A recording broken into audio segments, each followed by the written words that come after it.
Vous vendez ce crayon de couleur et ce crayon de couleur.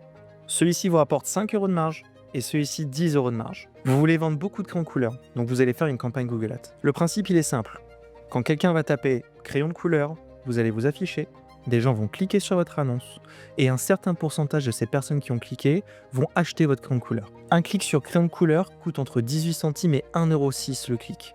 Et ce terme sur Google, il est recherché en moyenne 14 800 fois par mois. On pourrait vite croire que les 14 800 recherches par mois autour de ce mot-clé se valent toutes. Comme si on avait un panier rempli de pommes qui se ressemblent toutes. Alors on se dit, il me faut en moyenne 10 clics pour faire une vente, donc autant acheter les clics les moins chers, car 10 clics égale une vente. Mais en réalité, toutes les pommes ne se valent pas. Certaines sont bien mûres, sucrées, prêtes à être consommées.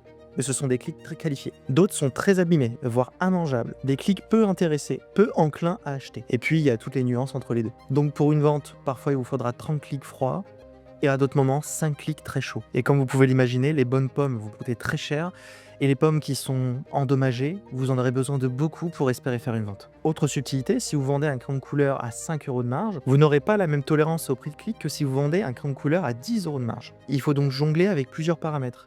Quelle pomme j'achète, à quel prix et selon la marge de chaque produit. On s'éloigne vite de la logique d'un prix fixe au clic. Et c'est là qu'intervient le ROAS, Return on Ad Spend. Plutôt que de donner un coût au clic à Google, vous lui donnez un objectif de rentabilité. Par exemple, x4. Autrement dit, pour chaque 10 € dépensés, je veux générer 40 € de chiffre d'affaires. À partir de là, Google va chercher les bons clics au bon prix pour le bon produit pour atteindre votre objectif. Et mon rôle en tant que consultant Google Ads, c'est de mettre l'algorithme dans les meilleures conditions possibles pour qu'il performe au maximum en fonction de vos marges produit par produit.